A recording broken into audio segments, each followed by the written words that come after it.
광주 전남. 네, 스픽스 광주 전남과 스픽스가 함께 만드는 끝판 토론입니다. 호남의 중요한 정치 경제 이슈를 가장 명쾌하고 정확하게 분석해드리기 위해서 저희가 특별히 마련한 프로그램이니까 많이들 시청해 주시기 바라고요. 오늘 전기한 평론가 그리고 안진걸 소장, 권대희 스픽스 본부장 나왔습니다. 어서 오십시오. 안녕하십니까. 안녕하세요. 야, 전 너무 영광스러운데요. 어떻게 스픽스가 광주 전남 스픽스를 따로 만든 겁니까? 어떻게 된 겁니까? 예, 이제 5월 말부터 송출을 하기 시작했고요. 네. 지역의 중요한 현안도 이제 다뤄야 한다. 전국적 이슈만 다룰 게 아니라 전 국민이 관심 가질 만한 이슈는 광주 전남 이슈 당연히 다루어야 하고 또 네. 대구 경북에도 저희들 스픽스 대구 경북이 있습니다. 네. 그쪽에서도 지역 이슈를 전 국민들과 함께 나눌 수 있도록 이렇게 주제를 정해놓고 진행을 해보려고 합니다. 그러니까 원래 스픽스 대구에 있었지 않습니까? 예, 예. 근데 한 1년 정도 된 걸로 알고 있는데. 맞습니다. 예, 스픽스 대구도 엄청나게 대구 쪽 혹은 영남 쪽 이슈를 집중적으로 다루면서 많이들 이거 좋다 이런 반응들 많이 봤거든요. 근데 그에 비해서 광주 전남 이슈는 사실은 특별히 따로 이렇게 집중해서 다루는 게 없어서 스픽스가 편파하네, 스픽스가 치사하네 이랬는데 결국 만드셨군요. 예, 광주에서 이제 오랫동안 언론사 생활을 했던 아주 젊고 유능한 이제 미디어 본부장 한 분이 저희들과 함께 손을 잡고 만들고 있는데요. 그 대구 경북도 야심차게 출발했는데 워낙 서울 중심으로 이슈가 많이 생기다 보니까 요즘은 지역 이슈를 좀 덜 다루었는데 이번 네. 기회에 저희들이 스픽스 이제 출범 2년이 6월이면 됩니다. 되죠. 그걸 계기로 이제 광주 전남과 대구 경북에서 스픽스가 로컬 뉴스를 가지고 전국적으로 한번 알려보자 이렇게 해서 이제 준비하고 있는데 기대보다는 저희들 열심히 하겠으니까 좀 응원을 많이 해주시면 고맙겠습니다. 네, 지금 이제 시작하는 단계고요. 스픽스가 사실은 여러 가지 시도를 많이 하고 있습니다. 많은 분들께서 그 시도를 긍정적인 시각에서 응원해 주시고 반응해 주셔야 저희가 이런 새로운 방식의 미디어 언론 환경을 또 만들어 나갈 수 있는 거니까요. 많이들 응원해 주시기 바라고요. 특히 이제 전남이나 광주 쪽은 또 이 민의가 매우 뜨겁기 때문에 제가 봤을 때 아주 잘 될 것으로 또 예상을 해봅니다. 오늘 이슈부터 얘기해보죠. 오늘은 사실은 또 서울에서 중요한 일이 있었습니다. 물론 우리가 광주 전남 이슈를 중심적으로 다루겠습니다만 또 중요한 이슈가 있었기 때문에 그 얘기를 먼저 하고 시작하겠습니다. 서울역 4번 출구에서 오후 3시에 뭐 솔직히 저는 이게 윤석열 탄핵의 시발탄이라고 생각을 하는데요. 집회가 있었습니다. 그 얘기 집회 전문 우리 안 소장이 얘기해 줄까요? 예, 쑥스럽습니다. 난 스픽스 광주 전남이 출범했다고 하니까 제 고향은 한반도이긴 하지만 제가 또 광주는 호남 전문가다 보니까 다들 너무 기대가 크더라고요.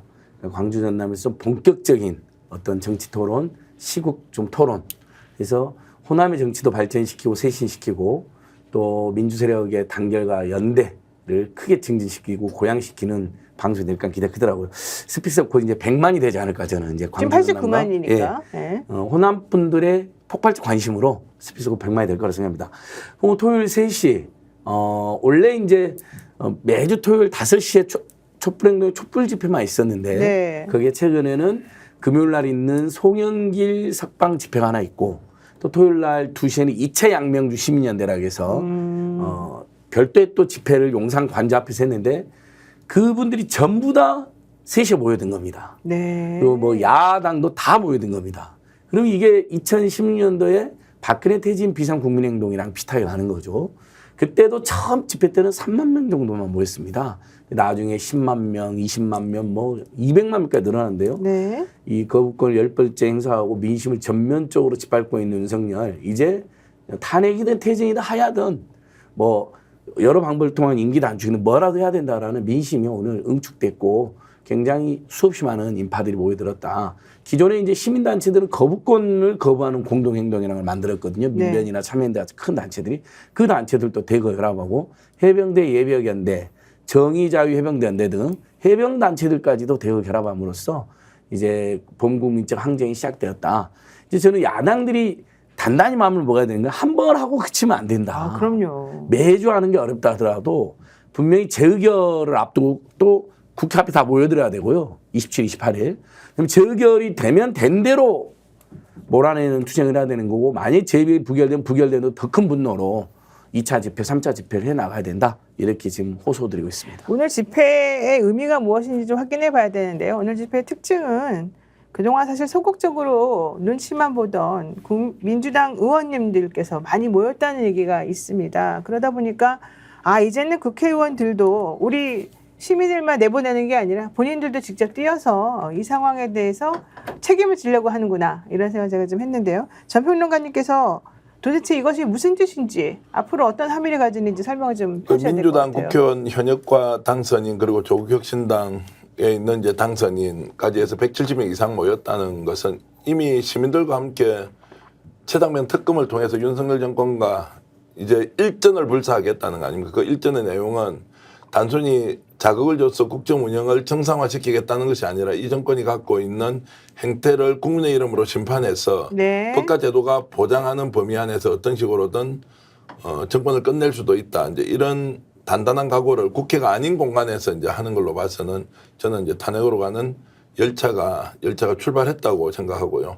실제로 이제 저희들이 그 며칠 동안 그 토론을 통해서 이런저런 전문가들의 의견을 들어보면 뭐 KTX가 결국 탄핵 열차가 되었다. 그렇죠. 설국 열차처럼 탄핵 열차가 되었다. 이제 이 상황에서 윤석열 정권과 이제 범야권은 이제 전면전을 이제 반드시 치르고 어떤 식으로든 결과가 조만간에 나올 것이다. 이렇게 저는 전망하고 있습니다. 근데 이제 중요한 게 국회의원들은 사실 그래도 정치인이다 보니까 사실은 눈치를 조금 많이 봐요. 내가 이런 극단적 단어를 사용하는 것이 과연 나의 정치적 생명 연장에 도움이 되느냐 안 되느냐 이런 거 좀 눈치 보면서 사실 하는 게 맞고 국민들하고 또 다르게 순수하지 않은 면이 있단 말이죠.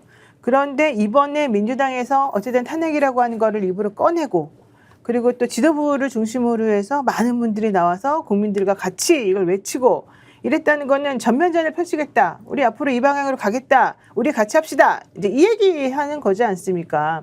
그러니까 그게 의미가 사실 있는 것 같단 말이죠. 예, 맞습니다. 이제 사실은 그동안 탄핵 이야기는 제대로 꺼낸 적이 없죠. 그러니까요. 소나무당과 사회민주당, 그러니까 소수 진보 정당들과 검찰 독재 타도를 목표로 한 당들은 네. 탄핵이나 즉각적 퇴진이 필요하다. 그리고 제가 촛불 집회를 해보면 소나무당 그리고 사회민주당, 열린민주당, 진보당 이분들까지는 탄핵이나 퇴진을 외치고 나오는데 네, 맞아요. 사실 민주당은 개별 의원이 몇 분 나온 정도, 그다음에 조국혁신당도 조국 대표가 상징적으로 몇 번 참여한 정도였습니다. 근데 이번 집회를 계기로 아니다 좀 더 행동이 강해져야 된다. 그리고 탄핵이나 퇴진이든 하야든 그전엔 또 애매하게 임기 단축이라는 표현을 썼는데 네. 그거는 또 모자란 거죠. 임기 단축 그래서 뭐 2년을 더 하고 단축한다는 좀 비겁한 말이에요. 임기 예. 단축은. 이게 3년은 너무 긴데 지금 국민 3년 너무 긴다는 구호로 퉁쳐 넘어갔는데 지금 국민들은 1년도 너무 길다. 네. 아니 6개월도 너무 길다. 아니 6일도 너무 길다. 이런 구호까지 나오는 상황이거든요. 그래서 좀 더 과감한 투쟁이 필요한 때 맞고요. 그리고 여론조사 기관들도 굉장히 비겁하게 탄핵 여론에 대해서는 한 번도 물어보지 못하는 거예요. 맞아요. 혹시 검찰 압수수색당하나 구체적 세무서를 당할까 봐. 근데 여론자 꽃에서 그나마 조사를 해보니까 최상병 특검법까지 거부하면 탄핵해야 된다는 여론이 60% 가까이 나온 겁니다. 그것도 굉장히 이제 범야권 진보 세력에게 좀 용기를 주지 않았나 싶습니다. 그래서 저는 지금이라도 언론사들과 여론조사 기관들 필요하면 저희들도 할 수 있는데요. 국민들이 지금 탄핵을 원하는지 아닌지 물어봐야 된다고 생각합니다. 왜 그걸 못 물어봅니까, 세상에? 당장 그거 물어본다 해서 탄핵 되는 것도 아니고, 당장 탄핵 돌입하자는 것도 아니고, 국민들 여론이, 민심이 어느 정도인지 적극적 반대가 거의 60% 안팎에 부정 여론 70%까지 치솟아 있는데 그중에서 분명히 최소 추정컨대 50% 정도는 탄핵까지 동의할 것 같은데 여론조사가 하나도 안 하고 있다. 굉장히 비겁하다. 네. 이렇게 지적하고 싶습니다. 근데 건대희 본부장님, 네. 사실 우리가 박근혜 탄핵을 경험해본 국민으로서 꼭 탄핵만이 능사인가? 탄핵이라고 하는 것은 사실 이 헌정사에 있어서 좀 슬픈 일이기도 하거든요. 대한민국이 무슨 뭐 어디 민주적으로 매우 정치적으로 여루한 나라도 아니고 얼마나 지도자가 못나고 정말 나쁘면은 국민이 나서가지고 주말마다 촛불 들면서 탄핵을 시켰겠나. 자괴감도 사실 들었단 말이죠. 근데 그렇게 되고 난 다음에 우리가 새로운 정권을 들이고 5년 만에 이게 또 정권이 바뀌면서 또 그때보다 더 나쁜 상태로 돌아가는 이 모습을 보니까 야, 탄핵에 무슨 소용이 있어? 이런 생각 솔직히 안 할 수가 없어요. 그러다 보니까 탄핵 얘기를 더 안 꺼내게 되는 것도 좀 있거든요. 탄핵에 어떤 트라우마가 생겼다고 해서 그 트라우마를 뭐 극복을 해야 되는 문제인 거지 그걸 피해갈 수는 없다고 생각이 들고요. 또 지금 우리가 지금 집중하는 그 사안이 바로 이채 양명주인데 당연히 수사해야 하는 의혹들에 대해서 검찰 수사를 기대할 수 없는 지금 상황 흘러가고 있지 않습니까? 그러니까 특검 얘기를 자꾸 하는 거고요. 그런데 지금 분위기에서 지금 탄핵이라는 얘기는 당연히 나올 수밖에 없는 거고 그런 측면에서 지금 초선 의원들과 지금 이재명 당대표도 해병대 특검법 거부 규탄 통과 촉구 법문대에 대해서 굉장히 참여해달라고 지금 촉구를 하고 있는데 저는 지금 이 지금 상황 속에서 민주당의 중진 의원들이 어떤 스탠스를 보일까 계속 집중하고 지켜보고 있습니다. 네.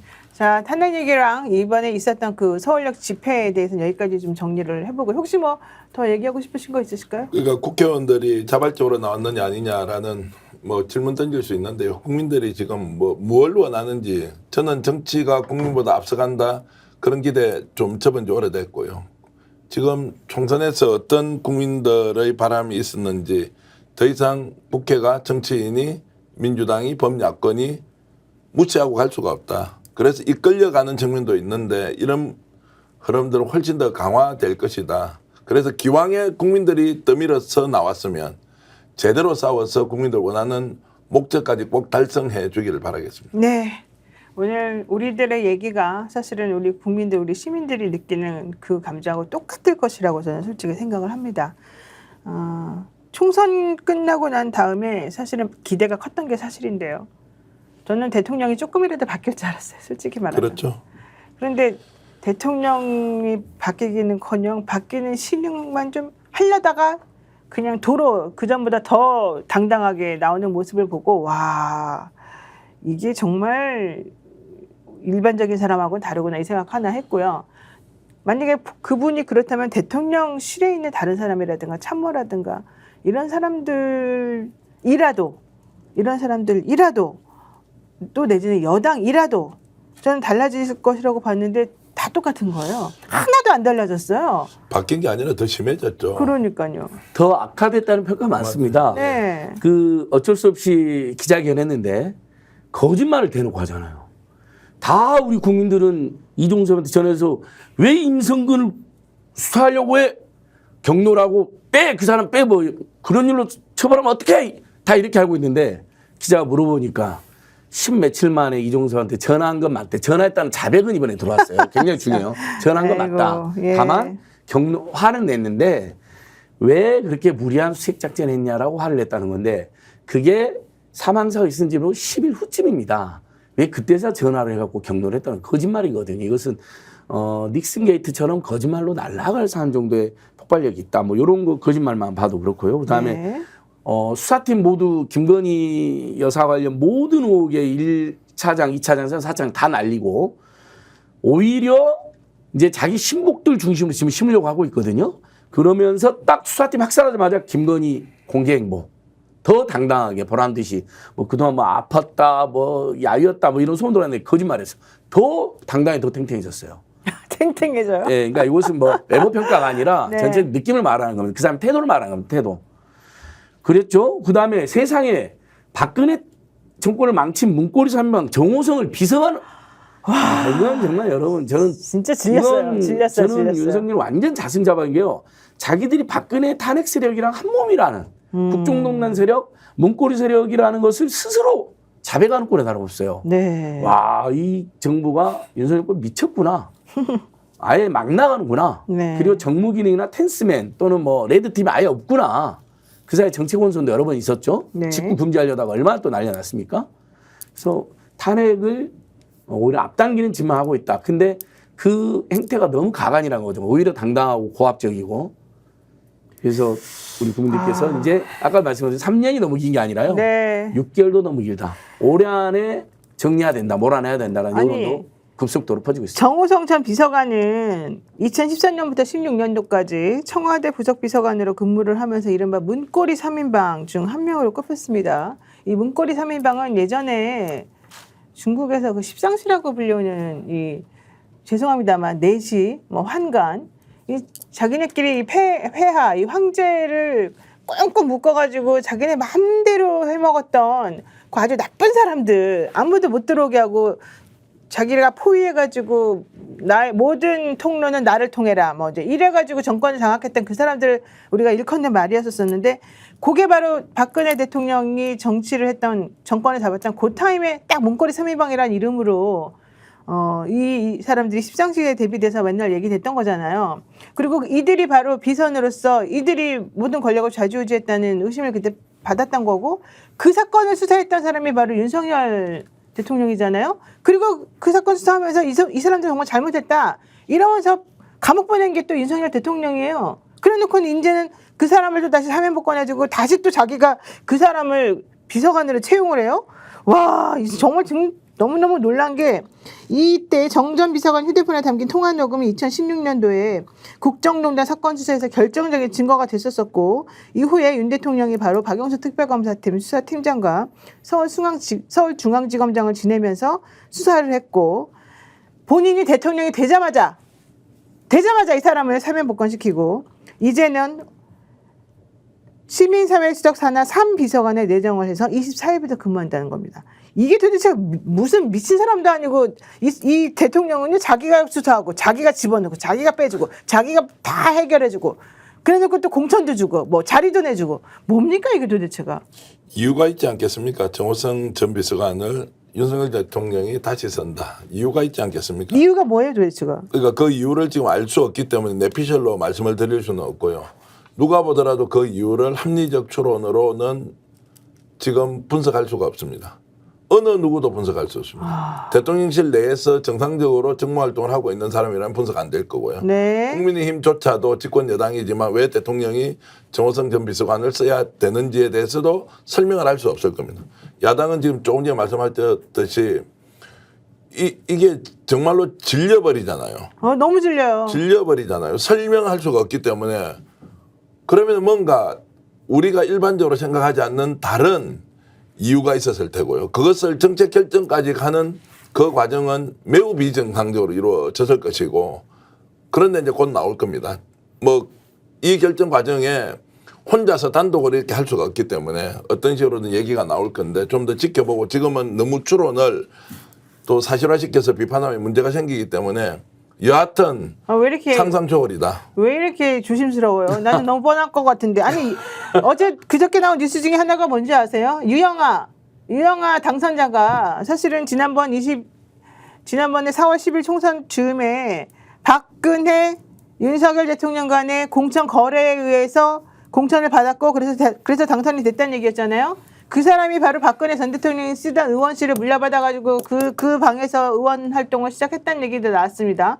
저는 이게 무슨 짓인지 완전 데자뷰고 우리를 완전히 우롱하고 있는 것이라고 딱 그 기사 보자마자 그런 느낌이 딱 들었는데요. 정호성 비서가 그 다음에 나온 거예요. 야, 이 사람도 진짜 미쳤구나. 좀 더 지지합시다. 지금 지지를 하고 있으니까 좀 더 지지합시다. 예. 아니, 하고 이건 나오게 돼 있는 예. 거고 이게 진짜 정상적인 방식으로는 기가 될 수 막혀서. 없는데 그걸 자꾸 추론하면 또 소설 쓴다. 또 좌파의 공작이다. 전체주의 세력들이 그런 거 걱정하지 말라고요. 그게 민주당이 그동안 맨날 하면서 역풍이다 예. 그러면서 아니, 비겁하게 했기 때문에 그거 먹은 건데. 전국 분석가들에 의해서 제기된 한두 가지는 그래 소개했잖아요. 얘기할 수 있잖아요. 박근혜가 특별히 유영아는 공천시키고 정호성은 취시켜달라. 우리한테 했겠죠? 와서 맨날 굽신굽신한데 그렇게 나를 욕보이고 뭐 뇌물로 엮어서 넣어버린다 했던 윤석열 한동훈도 와서 굽신거렸는데 야 니들 유영아 정호성 몇 명은 써 했다는 사례 하나 있고 이건 합리적인 추론이잖아요. 상당히 합리적이네. 예, 두 번째서는 그런가 동시에 최근에 김영철 장시호 녹취록 파문 관련해 가지고 네. 윤석열 한동훈이 수사팀에 있었고 그 수사팀에서 여러 가지 국정농단 수사 과정에서 이재명 대표까지 지적을 했잖아요. 와 이거 검사들이 이런 짓 해도 되느냐. 네. 완전히 사건을 조작하고 진술 조작하고 피고인하고 거래를 하고 거기에 관련해서 이제 이게 앞으로 더 터질 수 있는 게 많으니까 그 과정을 잘 알고 있는 국정농단의 주범이자 국정농단 수사에서의 과정을 잘하고 있는 정호성이 들어와서 윤석열 한동훈 또는 윤석열 편을 들어주면서 그걸 방어하거나 정리하러 들었다는 설도 있는데 저는 둘 다 굉장한 신빙성이 있다고 봅니다. 이야 그러면은 권대희 본부장. 나 진짜 화가 나가지고. 무서워요. 나 진짜 화가 나가지고. 나 사실 예쁘게 눈빛. 방송하고 싶었는데. 솔직히 화가 나는 게 뭐냐면요. 총선 때 우리 소나무당 안 찍어주시고 여러분들이 조국 혁신당 찍어준 이유가 3년은 너무 깁니다. 우리가 알아서 잘하겠습니다. 그 이슈를 들고 나왔던 조국 혁신당 때문이었고요. 수많은 분들이 광주 특히 광주 전남 이런 분들이 조국 혁신당 밀어줄게 비례는 니네 찍어줄게 해가지고 조국 혁신당이 엄청나게 40% 이상의 득표를 가지고서 당선이 12명이나 됐던 거잖아요. 지금 뭐 하고 있어요? 지금 어떻게 돼가고 있어요? 거기서 지금 다르게 되고 있다면서요. 예, 이런 거 왜 해결 못해요? 우리 오늘 지금 광주 호남의 어떤 민심 얘기도 분명히 해야 되는데 제가 이제 오늘 이 토론에 앞서서 지역에 있는 이제 취재원을 좀 이제 나름 연락을 해가지고 어떤지 좀 여쭤봤습니다. 네. 광주 시민분들은 일단 제가 들어왔을 때 굉장히 정의로운 분들이구나 이런 생각을 했었어요. 아, 그분들은 훌륭하다니까 네. 진짜. 왜냐하면 이분들은 국회에 나간 사람은 지역 발전 물론 중요하지만 여기 신경 쓰지 않아도 된다까지 생각하면서 국회에서 우리의 목소리를 제대로 전달해 달라는 목소리 굉장히 많답니다. 아, 나 진짜 광주로 이사 가야 돼. 저도 그 얘기 들으면 뭔가 쭈릿한 전율이 올 정도로 약간 좀 뭉클하기도 했었습니다. 그만큼 실제로 나타난 표심도 보면 조국 대표에 대해서 그 당시 그렇게 분위기가 났던 것은 한동안 그렇게 핍박을 받을 때 광주 호남 분들이 보시면서 저거 저 말도 안 되는 저렇게 사람을 잡네. 부채의식이 있었죠. 미안해하는 감을 느꼈었죠. 맞아요. 네, 그것 때문에 그랬죠. 그러면서 표심에서도 이낙연과 비교를 하는데 이낙연이 15% 나왔지만 소나무당의 송영길 17% 나오는 거. 네. 그 얘기를 하더라고요. 이게 17% 2% 차이가 있지만 이게 바로 우리 호남과 광주의 마음이 이렇게 2%지만 짠한 마음 안 될 줄 알지만 이렇게 우리는 밀어준다. 이런 마음을 전달을 했었습니다. 네, 참. 그래서 지금 질문에 대한 답을 하세요. 그래서 조국당이 어쨌다는 거예요. 왜 그때 우리한테 표를 달라고 했을 때 그 결기는 어디 가고 지금은 왜 이렇게 생각보다 좀 저조하게 제대로 안 하고 있는 것처럼 느껴지냐는 거죠. 그러니까 민주당의 어떤 정의로움을 기대했는데 지금 그렇게 되지 않는 분위기를 국회의장 선출 후에 나타나다 보니까 이 부분에 대해서 원래 조국당을 밀어주려고 밀어준 게 아니라 민주당의 정의를 기대하면서 조국당을 함께 좀 잘해주길 바라면서 이렇게 밀어줬던 건데 막상 지금은 그렇게 펼쳐지지 않다 보니까 식은 거다라는 얘기들을 하더라고요. 전 평론가님이 정확하게 다시 말할 것 같아요. 예, 제가 듣고도 정리 안 해주면 안 되겠다 이런 생각이 듭니다. 그 조국 혁신당이 이제 총선 과정에서 민주당이 21대 때 제대로 못했으니까 당연히 민주당 못한 거 꾸짖어야 하는데 그것이 조국 혁신당을 통해서 좀 이렇게 발현되기를 바랐고 광주 전남에서 가장 적극적으로 밀었지 않습니까? 그래서 12석 얻었고요. 근데 지금 이제 총선 이후에 나타난 여러 가지 현상을 보면 오히려 민주당이 더 잘 싸울 것 같은데 상대로 조국 혁신당은 조국 대표밖에 없네? 다른 그래요, 사람들 안 지금 뭐해? 보여. 조국 혁신당 조국 대표만 나와서 계속 얘기를 하는데 나머지 11명은 뭐 하는 거야? 그런데 민주당은 초선 의원들이 다 뭉쳐가지고 똘똘 뭉쳐가지고 국회 개원 전에 우리가 파이팅 하겠습니다. 우리가 먼저 선도하겠습니다. 이렇게 나가는 모습. 그리고 국회의장 이제 경선 과정에서 있었던 일련의 불협 화음들 때문에 민주당도 또 뜨악하고 너무 놀랐죠. 네. 지금도 이게 당원들이 2만 몇천 명이 빠져나가 버렸다고 하는 상황에서 심각한 문제의식을 가지고 있는 이재명 당대표나 지도부가 우리가 먼저 더 주도해서 싸우지 않으면 조국 혁신당과의 주도권 싸움이 아니라 민심으로부터 상당히 멀어질 수 있다는 위기감들이 그럼요. 오히려 또 조국 혁신당의 지금 포지션을 좀 줄이고 있는 거 아니냐 이렇게 저는 분석하고 있습니다. 아니 그래서 제가 소나무당 찍어달라 그랬잖아요. 소나무당 열심히 할 수 있다고. 참고로 스픽스의 끝판 토론은 소나무당 끝판 토론은 아니고요. 예, 어쨌든 이럴 때 이제 송영길 대표 같은 네, 분이 나오시면. 실제로 의정 활동을 하거나 노희 변호사가 국회에 진출했다면 훨씬 더 파이팅 있게 그럼요. 현실적으로 잘 싸웠을 것 같은데 우리는 오늘 잘할 수 있었던 있었어요. 이런 집회를 보더라도 네. 거리에서 행동으로 보여주는 정치가 필요한 시기에 누가 과연 적임이냐 이제 이런 걸 보면 네. 지금 민주당이 이제 상당히 약진을 하고 있고 조국 네. 혁신당은 상대적으로 좀 떨어지고 있는데 그것이 지금 광주 전남의 여론조사 결과로 그대로 나타난 것 아니냐 이렇게 볼 수 있겠습니다. 조국 혁신당 물론 당연히 잘할 거고요. 그걸 지금 뭐라고 하는 건 아니고요. 지금 민주당이 국회의장 선거 이후에 많은 분들이 또 탈당하면서 차라리 조국 혁신당으로 갈래 이런 말씀들을 하시니까 조국 혁신당을 지지하시는 분들 아직도 기대하시는 분들 많고 또 그 기대에 조국 대표가 많이 부응할 것이라고 생각합니다. 다만 조국 혁신당에 12명이나 의원들이 있는데 지금 보이는 건 오로지 조국 대표밖에 안 보이니까 도대체 그 나머지 11명들은 뭐 하냐. 같이 움직여서 같이 좀 시너지를 내고 같이 소리를 내주면 더 훨씬 더 힘이 붙지 않겠냐. 그리고 나머지 민주당과 또 나머지 다른 당들하고 같이 함께 하면 얼마나 좋겠냐. 이 생각이었고요. 이제 그런 것들이 기대보다 조금 못 미치다 보니까 민주당을 지지했던 많은 분들이 조국혁신당에 표를 줬다가 지금은 또 조금 우리 민주당을 좀 더 밀어주는 쪽으로 가야 되겠다. 이렇게 생각하는 것 같다는 거죠. 네, 이것은 네. 저도 뭐 광주 전남이나 호남 분들한테 전화 취재를 조금 했습니다. 예, 어떻습니까? 최근에 여론조사에서 조국혁신당 지지율이 급락한 건 사실이죠. 네. 여전히 그래도 믿어요, 아직도. 지지율이 많고 네. 조국 대표에 대해서는 굉장히 이제 한편으로는 연민과 한편은 기대를 가지고 있습니다. 근데 다만 이제 총선 때 그 조국 대표가 그 3대가 멸문지화 당하고 윤석열 한동훈서부터 거의 매일처럼 공격당했죠. 모욕당하고 조롱당하고 네, 하는 것에 네. 대해서 강한 어떤 유대감을 가지고 지지했고 그 지지의 또 다른 벽에는 민주당만 몰아줘가지고는 안 된다. 그렇죠. 좀 선의 경쟁도 필요하고 아군이 필요하다. 또 민주당도 정신 좀 더 차려서 더 잘 투쟁해야 된다. 민주당은 3년이 너무 길다는 말조차 하지 못하지 않느냐라는 견제까지 발동을 한 겁니다. 근데 막상 이제 총선을 끝나 보니까 의외로 민주당이 이재명 대표 중심으로 특히 초선들이 지금 역사상 처음으로 국회 안에서 농성까지 하고 있거든요. 근데 네. 임기 시작 전에 당선자들이 집단 농성한 건 처음 일입니다. 처음이죠. 집회 제가 지금 같이 하고 그분들 같이 하니까 기자회견, 희국성명, 집회, 용산 항의방문 그리고 매일 농성을 하고 있어요. 이건 어떤 초선도 그동안 해본 적이 없거든요. 뭐 그런 거라든지 물론 국회의장 선거를 둘러싼 파열음과 실망이 있었지만 전체적으로 이재명 대표도 굉장히 안정감 있게 또 수위를 높여가고 있고 네. 초선들도 그렇게 행동하면서 오케이 민주당한테 또 힘을 실어주는 왜냐하면 지금 당장 임기 단축이든 탄핵이든 퇴진을 하면 제1야당인 민주당이 힘이 실려야 된다는 걸 전략 전술적으로 우리 호남 민중들이 너무 잘하는 거죠. 네. 그러니까 조국에게 일단 조국혁신당이 12석이 되도록 힘을 몰아줬는데 지금으로서는 제1야당에 더 힘을 몰아줘야 될 상황 하나. 그다음에 이제 아까 권대희 부부장도 지적하셨는데 조국혁신당이 조국 대표의 나머지 11분의 당선인도 뭐 훌륭한 분들이 많이 있죠. 신장식 변호사도 있고 여러분들이 있는데 눈에 많이 안 보인다. 박은정 전 검사도 그렇고 이런 지역이 있습니다. 그리고 또 하나는 보니까 조국혁신당에 광주 전남이나 호남을 대표하는 인사가 많지가 않습니다. 황현선 사무총장이 전주 출신이긴 하지만 지금 12명에서도 그렇고요. 딱 눈에 띄는 전현직 의원이 없잖아요. 그렇죠. 조국혁신당에 그렇죠. 호남 관련해서 뭐 조국 또는 조국 2분의 1만큼이라도 이런 호소료라든지 황운하 의원이잖아요. 황운하 의원. 황운하 의원도 대전이 기반입니다. 그렇군요. 그렇죠? 신장식 의원 당선자도 청주가 기반이에요. 네. 그러다 보니까 우리랑은 스킨십 자체가 어려운 정당. 저였는데.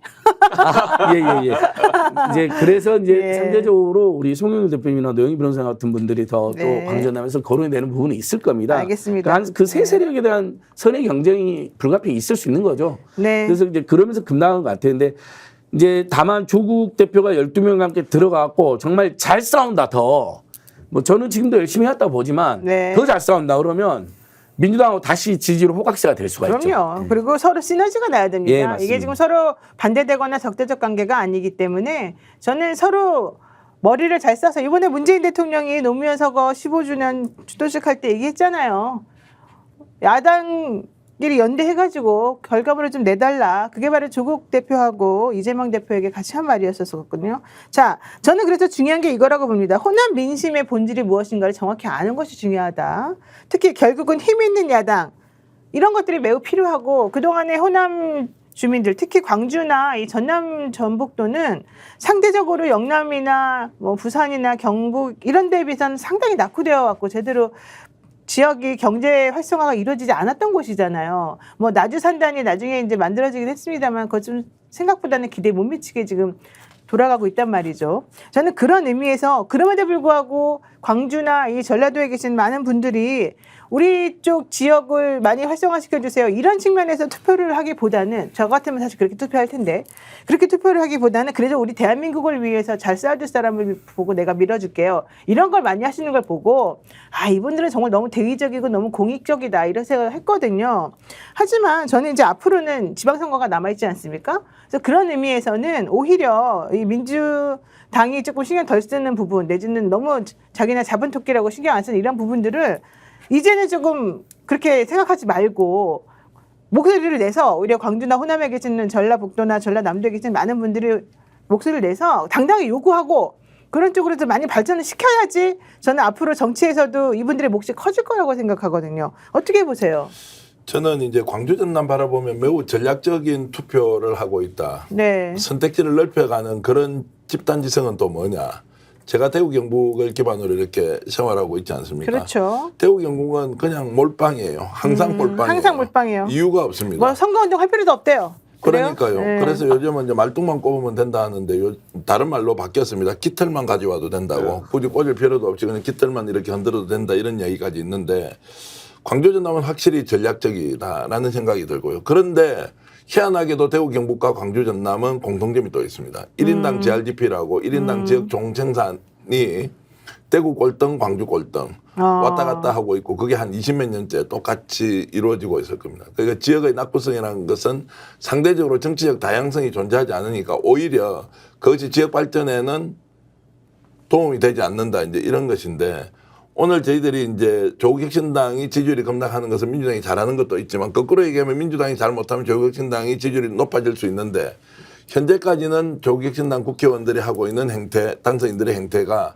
현장에서 파이팅 있게 정말로 행동주의자처럼 이렇게 움직이지 못하고 있는 것에 대한 게 하나 있을 테고 또 광주 전남은 지금 민주당이 잘하고 있기 때문에 지지하는 것도 뭐 어느 정도 좀 변화한 민심이라고 할 수 있지만 더 중요한 것은 지역구 국회의원이 한 명도 없지 않습니까? 그렇죠. 그러니까 광주 전남은 이렇든 저렇든 비례만 인적 쇄신을 있으니까. 통해서 지역구 국회의원들이 많이 탄생했지 않습니까? 이 사람들이 파이팅 있게 막 가는데 조국혁신당은 어떻게 보면 조국 대표밖에 없고 나머지 11명의 존재감도 그다지 크지 않으니까 자연스럽게 현실적으로 광주 전남에 있는 민주당의 혁신가 중심의 정치에 대한 기대가 이제 상당히 높아져 있다. 네. 이것이 결국에는 광주 전남의 힘으로 가야 광주 전남뿐만이 아니라 타 지역에서도 이것을 타산지석으로 삼아서 정치적 역량들을 키워가는 계기가 되기 때문에 매우 전략적으로 잘하고 있다. 그래서 조국 희생당이 좀 더 잘해야 되는 과제는 확실히 있고 민주당도 제대로 하지 못하면 언제 지지율이 빠질지도 모른다. 그 정도로 지혜로운 전략적 선택을 광주 전남 민심이 하고 있다. 이렇게 말씀드리겠습니다. 자, 그러면 이제 민주당은 어떻게 해야 되는지 좀 분석 좀 해주세요. 그러니까 결국 호남 민중들이 민주당에 바라는 건 뭐겠습니까? 지금 정말 나라와 국민이 매일매일 파괴당하고 네. 윤석열, 한동훈 정치검찰 독재 세력으로 해서 능욕을 당하고 있고 네. 민중들의 생존권도 사상 최악의 상황으로 내몰리고 있는데 네. 오히려 자아자찬만 하고 있는 자들 아니고 뭐 이제 독도도 팔아먹고 한국 기업도 라인도 팔아먹고 뭐 이런 식으로 맞아요. 다 팔아먹는 것 그러니까 같아요. 빨리 끌어내야 된다는 게 저는 호남 민심의 대표적인 본질이라고 봅니다. 네. 그래서 탄핵이든 퇴진이든 뭐 조기 종식이든 하여튼 뭐라도 더 적극적으로 나서라는 겁니다. 네. 근데 한편으로는 또 지방선거를 생각해 보면 민주당이 힘을 실어주다가도 또 지방선거 같은 데는 또 민주당을 견제해야 될 상황이 있습니다. 지역 유지랑 민주당이 호남에서는 여당 역할을 그동안 쭉 해왔잖아요. 그렇죠. 한번 국민의당한테 돌풍으로 뺏긴 걸 빼면요. 네. 하면 지방선거 때는 오케이.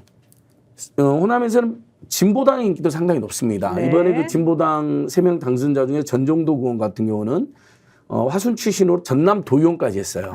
그리고 이번에 당선이 됐잖아요. 그러니까 이제 진보당, 소나무당, 조국혁신당, 민주당이 지방선거에서는 선의 경쟁하는 구도가 될 수 있습니다. 국민의힘은 더 오히려 찌그러들 수가 있고요. 그러니까 그런 구도는 호남 정치의 쇄신과 발전을 또 민주당의 어떤 각성을 위해서 굉장히 의미가 있는 거죠. 네. 근데 다만 그 지방선거 되기 전까지 민주당이 만약에 탄핵이든 퇴진이든 성사가 될 수도 있고 안 될 수도 있잖아요. 그렇죠. 근데 최선을 다해서 투쟁하고 당원들과 시민들과 함께 모습을 보여주면 지방선거 때도 상당한 성과를 누릴 거고요. 그때 굉장히 좀 지지부진하다. 그러면 지방선거 때 민주당이 굉장히 어려울 저는 것이다. 예, 어려움을 겪을 것이다. 전 대표님, 지금 그 광주 같은 경우에는 강기정 시장하고 민영배 의원하고가 사실은 약간 스탠스를 달리하면서 서로 조금 그 경쟁적 관계 뭐 자기 광주시장 예, 이름 이걸 오르내리고 가지고 있죠. 얘기하고 예. 있죠. 예. 경쟁자가 될 것이다. 근데 강기정 시장 같은 경우는 굳이 따지자 그러면은 조국 대표를 조금 더 가깝게 뭐 경향적으로 그럴 수 있죠. 네, 같이 이제 그렇죠. 같이 청와대에서 근무했고. 근무했고 친문이었고. 민영배 의원은 이제 어쨌든 친명으로 지금 분류가 되어 있고 예. 근데 이렇게 되면 결국 이게 조국 당과 민주당 간의 싸움이다. 또 이제 예. 이렇게 비춰질 수가 있는 거거든요. 지금 현재로는 뭐 민주당이 훨씬 더 앞서니까 만약 강기정 현 광주시장이 뭐 친문이어서 조국 혁신당과 경향적으로 가깝다 이러면 다음 지방선거 때 상당히 어려울 수도 있고. 본인은 아니라 그럴 거예요. 아니 당연히 아니라고 그러고 지금은 뭐 지방자치단체장이 네. 홍준표 대구시장하고도 만나서 광주 전남 달빛 동맹 이제 대구 경북과 하자고 할 정도이니 어쨌든 지역 행정을 책임지는 위치에서는 정파성이나 이런 것보다는 더 중요한 게 지금 현재 현안을 어떻게 이제 다루느냐일 텐데 실제로 이제 지방선거까지 가면 본인이 가지고 있는 정치적 스탠스가 어떻게 비춰지고 그것이 혹시 조국 혁신당과 민주당의 경쟁 구도가 된다 뭐 이런 것도 가정은 할 수 있을 것 같습니다. 네. 안 소장님 말씀하신 거 제가 좀 네, 보탬이 보태면. 이런 겁니다. 이번 총선 과정에서 왜 민주당으로 지지율이 좀 옮겨갔느냐 총선 이후에 당연히 조국 옮겨가는 거 아니에요? 당연히 옮겨가는 것보다는 지난 경선이나 공천 과정에서 민주당이 절반은 성공했다. 광주 전남에서 다 갈지는 못했죠. 다 갈았으면 더 좋았는데 상당한 내용, 쉽게 얘기하면 민주당의 중앙당의 기득권 구조 안에서 당원들이 죽기 살기로부터 가지고 상당수를 갈아치우긴 했어요. 그래서 저는 절반의 성공이라고 생각하는데 다음 지방선거 때 실제 제가 듣고 있는 광주 전남의 민심은 이런 겁니다. 지겹다는 거예요. 지금 막 자치단체장 쳐다보면 동네에 지겹다. 웬만큼 돈 가지고 힘 있는 사람이 오랫동안 결탁해서 자치단체장 해먹는 사람이 너무 많다는 거예요. 약간 썩었다 이거죠. 그렇죠. 네. 그러니까 민주당 국회의원이 낙점하면 무조건 군수해 먹으니까 이 사람들하고 어떻게 결탁해서 갈 거냐. 신진들이 들어갈 길이 없어요. 인적 쇄신을 하려고 할 구조가 안 돼. 그러면 지난 총선 과정에서 있었던 당원 중심주의 정당으로 간다면 네. 자치단체장에 대한 공천권을 실제로 국회의원들이 다 행사하도록 할 거냐. 당원들 적극적으로 참여시키라. 그래서 당원들이 결정한 사람이 결국 그 지역 사회를 훨씬 더 잘 알고 있고 그들을 통해서 민심을 전달하고 지역 행정을 펼치도록 하라. 이런 것들을 저는 중앙당에서 공간을 열어줘야 네. 광주시장 선거든 전남도지사 선거든 그 선거에서 뭐 민주당이 우세하냐 조국 혁신당이 우세하냐 이것의 결과는 네. 어느 정도 인적 쇄신이 가능한 정당에서의 단체장 후보군을 발굴해내는 네. 이 시스템에 달려 있다고 하기 때문에 저는 광주 전남 시도민들이 경선 과정에서 다음 차기 지방자치단체장 선거 과정에서는 반드시 이런 것들을 중앙당에서 관철시키도록 지금부터 준비하고 싸워가야 한다고 봅니다. 그래요. 자, 지금 벌써 이제 지방선거 얘기하면서 결국은 이제 구도 정리를 좀 해야 되고 현실적으로 대한민국 지금 대통령 탄핵 얘기까지 나오는 상황에서 조금 더 멀리 그 이후를 또 바라보면서 얘기를 해야 되는 그런 상황이 됐습니다. 이게 이제 현실인 것 같은데 사실 저는 광주 전남에서 가장 우리가 지금까지 얘기를 거의 한 40번 정도 했는데 핵심은 하나네요. 썩었다. 그동안에 민주당에서 사람만 그냥 이름만 내면 그 사람이 아무리 잘했든 못했든 아무리 나쁘든 좋든 그냥 무조건 당선되는 시스템을 만들어주다 보니 그냥 의리 있게 이쪽에 시민들께서 다 그냥 우리 민주화 잘하겠거냐고 도와줬더니 이들이 그냥 다 썩은 사람들끼리 와가지고 썩은 정치를 하고 썩은 행정을 하더라. 썩었다. 제가 아까 좀 전에 썩었다. 저는 그 말이 가장 중요한 키포인트였다고 생각하거든요. 이걸 바꿔야 된다. 그렇지 않으면 아무것도 안 된다. 이거 아닐까요? 뭐 다 썩었다 하면 우리 또 우리 호남 지역 정치인이나 나 너무한 것 같아. 뭐 민주당 지지자들 중에는 동의 안 하는 분도 있을 수 있어요. 근데 이제 그건 아니 근데 노영희 변호사님이 이제 좀 충격적인 발언을 했다 하더라도 근데 내 말을 다 이해할 수 있을 것 같아요. 그 요지는 이해했을 게냐면 그동안 이제 호남 정치에서 특히 민주당 정치 문제점 두 가지가 항상 문제가 된 겁니다. 일단 문재인 정부 때 제대로 기억에 앞장서는 사람이 별로 없었다. 없어요. 자, 그러면 그래서 윤석열이 됐어. 그럼 정말 피눈물 난다. 우리 국민들이 지금 TV도 못 보고 잠도 못 자고 계시는데 광주의 시민단체 이름 중에요. 잠 못 이루는 사람들의 모임이 있습니다. 아, 그런 게 있어요? 예, 잠 못 사. 잠 못 사? 저도 그 회원이에요. 명예회원. 초대했더라고요. 저도 같이 넣어주세요. 예, 그러니까 TV도 안 보고 2년째 잠도 못 이루는 거예요. 윤석열만 생각하면 너무나 분하고 우리 DJ 노무현 저런 자랑스러운 대통령을 배출하고 호남에서 어쩌다 저런 괴물한테 이러고 당하고 있나. 지금 이 정권에서는 모든 요직이라든지 공기업 같은 데서 호남 추인다 또 다 쫓아내고 있거든요. 잘한 사람마저도 뭐 그런 정말 지역차별, 지역패권이 또 등장하고 그런 것까지 다 겹쳐지는 거죠. 근데 그래서 전 대표님 잘 주시는 광주에서는 무려 8 지역구에서 민영배우만 재선에서 온 나머지 다 교체됐습니다. 그게 분노한 민심 그렇게 표출된 거예요. 맞아요. 두 번째 전남이나 호남에서도 절반 정도가 교체가 됐습니다. 뭐 광주보다는 못해도 상당히 교체가 된 거죠. 목포랑 송영길 지역구는 안 됐잖아요. 그러니까 안 된 데는 안 네. 됐지만 아니 송영길 지역구도 현역으로는 이제 바뀌었죠. 네. 그러니까 그런 것이 총선 때 이렇게 드러났고 이제 두 번째는 지자체장 평가는 좀 더 야박합니다. 네. 그러니까 야박해야 굉장히 됩니다. 네. 지역 유지들과 연계되어 있다거나 또는 구태와 기득권에 빠지는 사람이 많다. 이런 지적을 받았습니다. 근데 이제 잘했다는 평가를 받는 분들도 있거든요. 그러니까 이 부분은 지방선거 앞두고 진짜 민주당이 예를 들면 정말 직무평가, 지지율평가, 그다음에 혹시 구태나 기득권이나 일단 부정부패가 없었는지를 전면적으로 조사해서 네. 광주 수준의 물갈이를 하거나 아니면 근데 다 물갈이하면 안 되잖아요. 직접 평가하고 좋고 잘한 사람까지 아유, 물갈이하면 그건 안 그건 되죠. 너무나 억울하고 네. 또 민심이 또 제대로 반영 안 되는 거 아닙니까? 그러니까 직무평가 그다음에 투명성 평가를 제대로 해서 만약에 갈아야 되면 광주에서 7명 가는 것처럼 갈릴 수 있는 것이죠. 그걸 호남 민당이 잘하면 네. 다음 대선까지 탄탄 내려도 되는 것이고 그걸 못하면 지방선거 때 당장 조국혁신당, 진보당, 순나무 등에서 상당한 견제를 받을 수가 있다니까요. 어떻게 보세요? 아니 그래서 이제 단체장을 특히 이제 뭐 기간이 많이 남아 있다고 말씀하셨지만 실제 뭐 2년 남았으면 1년 반, 1년 남은 그렇죠. 거죠, 1년. 네.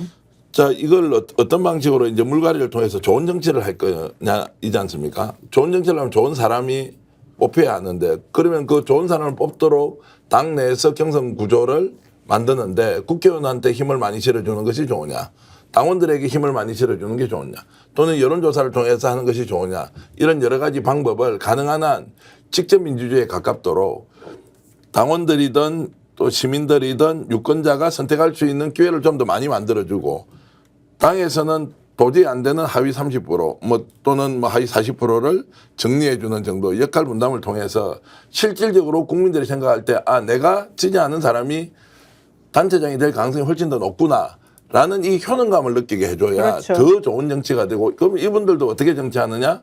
결국 그 지역민들이 원하는 것이 무엇인지를 가지고 뭔가 성과를 내고 평가를 받으려고 하는데 너무 교과서적인 이야기를 하는 것 같지만 지금 광주 전남 같은 경우에 나오는 이야기는 그냥 뭐 찍으면 되는 거고 경합은 자기들 아는 사람끼리 두세 사람이 경합하다가 되는 거고 제3자가 들어가서 한번 해보려고 하면 그 거대한 네트워크 안으로 들어가지 않으면 기회조차 주어지지 않는 이런 현실. 물론 TK는 다 하죠. TK는 시민들이 구청장 또는 군수 후보를 뽑는다고 생각하는 사람이 거의 없습니다.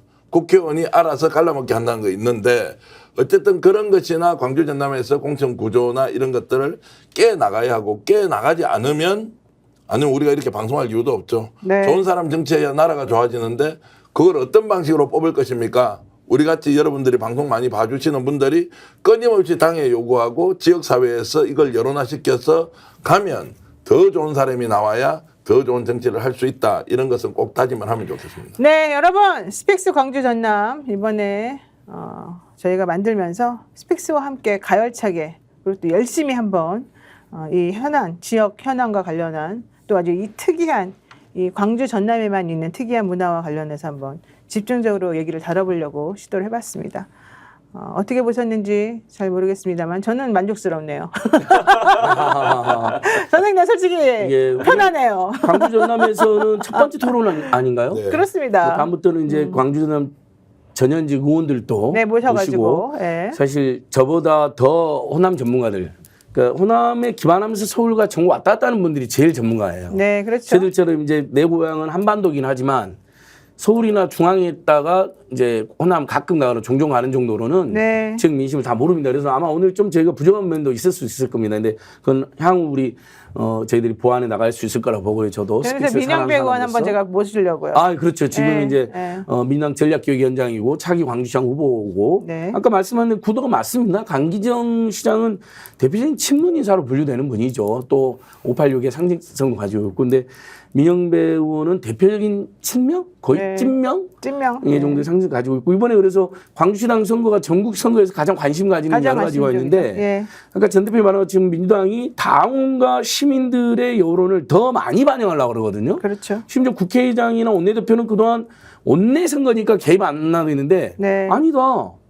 총장 선거도 학생들이 뽑는 나라가 여러 대 있거든요. 당장 우리나라에서 상지대학교 총장 뽑을 때 학생들이 선거를 해요. 직접 선거를. 근데 그 비율은 정해져 있어요. 그 결과에 대한. 그 반영하는 예, 반응 비율은. 예. 그러니까 얼마든지 그것도 논의할 수 있는 거 아닙니까? 네, 그런 것처럼 네. 이제 광주시장 위원장 그동안 현역이었어요. 네. 근데 올해가 나왔어. 이거 재밌잖아요.